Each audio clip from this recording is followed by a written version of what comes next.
6 लोगों का एक ग्रुप था जो भानगढ़ घूमने गया था। उनमें जो एक प्रगति नाम की लड़की थी, उसका मानना था कि भानगढ़ में कुछ है ही नहीं, लेकिन बाकी 5 मानते थे कि वहाँ सचमुच भूत है। नैना कहाँ है तू? कहीं उसे किसी भूत ने। शट अप यार।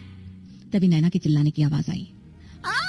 बचाओ! उधर से आवाज आ रही है, जल्दी चलो। सब लोग आवाज की तरफ भागते हुए गए तो उन्होंने देखा कि नैना जमीन पर पड़ी है और बुरी तरह तड़प रही है। वरुण, सुनील, गौरव, इसे मेरे ऊपर से हटाओ। किसे? तुम्हारे ऊपर कोई नहीं है, तुम क्या बोल रही हो? अरे बातें मत बनाओ, उसे जल्दी उठाओ। तो ठीक है ना? नहीं, बिल्कुल ठीक नहीं हूँ। तुम लोगों ने उसे नहीं देखा क्या? उसने अचानक से मुझे पकड़ा और जमीन पर गिराकर मेरे ऊपर बैठ गया। ये सुनकर सबके रोंगटे खड़े हो गए। प्रगति, तुझे डर नहीं लग रहा है क्या? तू क्यों आराम से खड़ी है? हाँ, जल्दी यहाँ से बाहर चल। जिसने नैना पर हमला किया है वो हम पर भी कर सकता है। Shut up you guys. तुम पागल हो गई हो प्रगति? तुम्हें अभी भी यकीन नहीं है कि यहाँ कुछ है?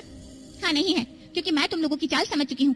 उधर जो तुमने मोबाइल लगा रखा है ना वीडियो रिकॉर्ड करने के लिए, वो मैं देख चुकी हूँ पहले से, इसलिए ये नाटक बंद कर दो। प्रगति की ये बात सुनते ही सब लोग हंसने लगे, क्योंकि उनकी चोरी पकड़ी गई थी। यार, ये लड़की बहुत चालाक है। सच में यार, कितनी तेज नजर है इसकी। चलो अच्छा, ज्यादा बातें ना बनाओ और चलो यहाँ से। तुम लोगों ने आज कई नाटक करे, पर मुझे डराना आसान नहीं है। हाँ भाई, मान गए तुम्हारी बात। चलो चलते यहाँ से। सब लोग हंसते हुए भानगढ़ से बाहर आए और अपनी कार में बैठ गए। रास्ते में वो मजाक कर रहे थे। यार, इतना हाइप बना रखा था इस भानगढ़ का, लेकिन यहाँ तो कुछ भी नहीं था। सच में बस फालतू की अफवाहें उड़ा रखी है लोगों ने। अबे ऐसा मत बोल, कहीं सच में भूत वूत हुआ तो बुरा मान जाएगा। शट अप यार। गौरव कार चला रहा था। अचानक उसे एहसास हुआ कि रास्ता कुछ अजीब लग रहा है। जब वे आए थे तब रास्ते में यूकेलिप्टस के पेड़ नहीं थे, लेकिन अब हर तरफ वही पेड़ थे। यार, कुछ गड़बड़ लग रही है। ये रास्ता वैसा नहीं दिख रहा जैसा हम आए थे। हाँ, जब आए थे तब सड़क भी इतनी चौड़ी नहीं थी। लगता है हमने किले से निकलकर गलत मोड़ ले लिया। लेफ्ट लेना था, राइट नहीं। ठीक है, मैं मैप चेक करती हूँ। रिया फोन निकालती है, लेकिन नेटवर्क गायब था। अरे यार, नेटवर्क ही नहीं आ रहा। तभी पीछे से एक जोरदार हॉर्न की आवाज आती है। सभी चौंक कर पीछे देखते हैं। एक गाड़ी तेज रफ्तार में उनकी ओर आ रही थी। अरे क्या पागल आदमी है, इतनी स्पीड से आ रहा है। मैं यू टर्न ले लेता हूँ। गौरव ने यू टर्न लिया और उनका एक्सीडेंट होते होते बचा। वो गाड़ी उन्हें क्रॉस करके आगे निकल गई। वो एक एंटीक कार थी जो कि बिल्कुल काली थी। उसकी बैकलाइट अजीब तरीके से चमक रही थी। ओह शिट, बच गए। गौरव, 1 मिनट रुक जाता यार। अरे चिल कर, कुछ नहीं होता। गौरव तेज रफ्तार में कार को ले गया और वो लोग भानगढ़ किले को पार करते हुए दूसरी तरफ बढ़ने लगे। पर तभी उन्होंने देखा कि रास्ते के दोनों तरफ कई लोग खड़े हुए हैं। उनकी आंखें मरी हुई सी लग रही थी। तुम लोग वो देख रहे हो? हाँ भाई, ये कौन है? ये लोग जिंदा तो नहीं लग रहे। क्या बकवास कर रहे हो तुम लोग? फिर से कोई मजाक कर रहे हो क्या? नहीं प्रगति, पीछे देख, सच में लोग खड़े हैं। Enough of this nonsense. कुछ भी नहीं है। अब तुम हमारे साथ मजाक कर रही हो ना? नहीं, मेरा दिमाग खराब नहीं है। वो लोग पीछे छूट गए और कार चलते चलते काफी आगे निकल आई थी। लेकिन तभी सुनील चिल्लाया, कार रोको। सुनील ने इधर उधर देखा और धीरे से कहा, हम लोग फिर से उसी जगह आ गए हैं। वो देखो, वही यूकेलिप्टस के पेड़। क्या? ये कैसे हो सकता है? सबने ध्यान से देखा और चौंक गए। सच में वे लोग उसी जगह वापस आ गए थे जहाँ से चले थे। लेकिन मैं तो आधे घंटे से गाड़ी चला रहा हूँ। इतने समय में हमें भानगढ़ से बाहर निकल जाना चाहिए था। हो सकता है तुमने फिर से कोई गलत मोड़ ले लिया हो। शायद यहाँ कोई रिंग रोड हो जिससे हम बार बार यहीं लौट कर आ रहे हैं। एक बार फिर कोशिश करते हैं। सभी ने प्रगति की बात मानी और गौरव ने दोबारा गाड़ी स्टार्ट की। सभी की सांसें थमी हुई थी। पर आधे घंटे बाद, नहीं, हम फिर से यहीं आ गए। ये क्या हो रहा है और क्यों हो रहा है? गौरव, कहीं तुम जानबूझकर तो ये सब नहीं कर रहे ना मुझे डराने के लिए? तुम समझते क्या हो अपने आप को? Everything is not about you. मुझे भी यहाँ से निकलना है। He is right, इसलिए चुप रहो तुम। कोई भरोसा नहीं है तुम लोगों का। सभी के बीच बहस बढ़ने ही वाली थी कि अचानक जोरदार बिजली कड़की। अंधेरे में कुछ देर तक सिर्फ वही चमकती रही और तभी एक तेज हॉर्न की आवाज आई। ये कौन है? ये तो वही एंटी गाड़ी है। वो गाड़ी तेज रफ्तार से उनकी तरफ आ रही थी और तभी उसमें से किसी ने झांका और गहरी आवाज में कहा, तुम लोग मुझसे भाग नहीं सकते, मैं आ रहा हूँ। उस आदमी की आवाज इतनी डरावनी थी कि सबकी सांसें जैसे थम गई। वो आदमी दिखने में भी बेहद अजीब था। गौरव के हाथ पैर ठंडे पड़ गए। उसने जल्दी से गाड़ी स्टार्ट करने की कोशिश की, लेकिन घबराहट में चाबी गिर गई। शिट, चाबी गिर गई। गौरव झटपट गाड़ी से उतरा और चिल्लाया, जल्दी छुप जाओ वरना ये हमें मार डालेगा। सभी तुरंत पेड़ों के पीछे जाकर छिप गए, लेकिन प्रगति कार से उतरने में लेट हो गई और वो आदमी उस तक पहुंच गया। प्लीज प्लीज मुझे जाने दो, मेरे पास कुछ नहीं है। मुझे तुमसे कुछ नहीं चाहिए, मुझे बस ये बताओ कि तुम्हारे दोस्त कहाँ है? प्रगति की रूह कांप गई। मुझे नहीं पता, मुझे छोड़कर भाग गए।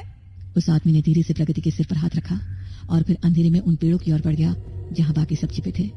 प्रगति देखकर हैरान थी कि इतना खतरनाक लगने वाला इंसान उससे इतने प्यार से बोल रहा है। उधर सभी अलग अलग दिशाओं में छिप गए थे। भगवान, अगर इस बार बच गई तो कभी घूमने नहीं जाऊंगी। ये आदमी कौन है और हमें ही क्यों ढूंढ रहा है? हे भगवान, बचा ले। What the hell यार? इसने प्रगति को क्यों छोड़ दिया? आखिर चल क्या रहा है? तभी गाड़ी स्टार्ट होने की आवाज आई। जल्दी आओ, गाड़ी में बैठो। जैसे ही उन्होंने प्रगति की आवाज सुनी, वो फौरन गाड़ी की तरफ दौड़े। कार में बैठते ही सभी की सांसें तेज चल रही थी। प्रगति ने कांपते हाथों से गाड़ी स्टार्ट की और तेजी से आगे बढ़ने लगी। हमें यहाँ से जल्दी निकलना होगा। ये सब क्या हो रहा है? मुझे कुछ समझ नहीं आ रहा। हम भाग क्यों नहीं पा रहे हैं? भगवान, हमारी मदद करो। तभी अचानक उनकी गाड़ी के सामने एक काली भैंस आकर खड़ी हो गई। प्रगति ने जोर से हॉर्न बजाया, लेकिन भैंस टस से मस नहीं हुई। इसके बजाय वो उनकी ओर घूरने लगी और उसका आकार धीरे धीरे बढ़ने लगा। ये क्या हो रहा है? ये भैंस इतनी बड़ी कैसे हो रही है? सभी की आंखें फटी रह गई। कुछ ही क्षणों में भैंस इतनी विशाल हो गई कि उसने पूरा रास्ता घेर लिया। प्रगति, कार घुमा, हमें यहाँ से भागना होगा। प्रगति ने झटके से गाड़ी मोड़ी, लेकिन तभी सामने से वही आदमी उनकी ओर बढ़ता हुआ नजर आया। अब क्या करें? आगे रास्ता बंद है, पीछे मौत खड़ी है। हम फंस चुके हैं, अब कोई रास्ता नहीं बचा। आदमी धीरे धीरे उनकी गाड़ी के पास आया। सभी कांप रहे थे, माथे से पसीना टपक रहा था, डर से उनके पैर सुन्न हो गए थे। प्लीज हमें छोड़ दो, हमने क्या गलती की है? आदमी ने गौरव की ओर हाथ उठाया और अचानक गौरव पत्थर की तरह जड़ हो गया। उसका शरीर हिल नहीं रहा था, केवल मुंह चल रहा था। बचाओ, मुझे जाने दो। प्रगति को गुस्सा आ गया। उसने जमीन से एक पत्थर उठाया और उस आदमी की तरफ फेंक दिया, लेकिन पत्थर उसके शरीर के आर पार चला गया। ये इंसान नहीं है। फिर क्या है? और हमें क्यों मार रहा है? मुझे तुमसे कोई लेना देना नहीं प्रगति, हट जाओ मेरे रास्ते से। कौन हो तुम? आदमी ने कोई जवाब नहीं दिया। प्रगति ने झट से गाड़ी में रखी बंदूक उठाई और उस पर गोली चला दी, लेकिन गोली का उस पर कोई असर नहीं हुआ। रिया, नैना और सुनील डर के मारे भागने लगे, लेकिन तभी उस आदमी ने अपना हाथ उठाया और प्रगति के अलावा बाकी सभी को स्टैच्यू बना दिया। क्यों किया तुमने ऐसा? आदमी ने बिना किसी भावना के प्रगति की ओर देखा, फिर उसने गौरव, नैना, रिया और सुनील को रस्सी से बांधा और अपनी कार में डाल दिया। प्लीज इन्हें छोड़ दो, ये सब मेरे दोस्त हैं। मैं यमराज हूँ, ये सभी मर चुके हैं। क्या? ये सब तो भानगढ़ किले में ही मर गए थे, बस तुम बच गई क्योंकि तुम्हारा दिल मजबूत था। प्रगति के चेहरे का रंग उड़ गया। उसे अपनी आंखों पर यकीन नहीं हुआ। नहीं, ये सच नहीं हो सकता। ध्यान से सोचो, वहाँ क्या क्या हुआ था, तुम्हें सब समझ आ जाएगा। यमराज ये बोलकर गायब हो गए। प्रगति ने अपनी यादों पर जोर दिया। उसे याद आया कि किले से बाहर भागते समय उसने 5 लाशें देखी थी। उसे किसी से इस बारे में कुछ नहीं कहा था, लेकिन अब जब उसने गौर से सोचा तो उसे याद आया कि वे लाशें किसी और की नहीं बल्कि इन्हीं लोगों की थी। प्रगति वहीं बेहोश होकर गिर पड़ी।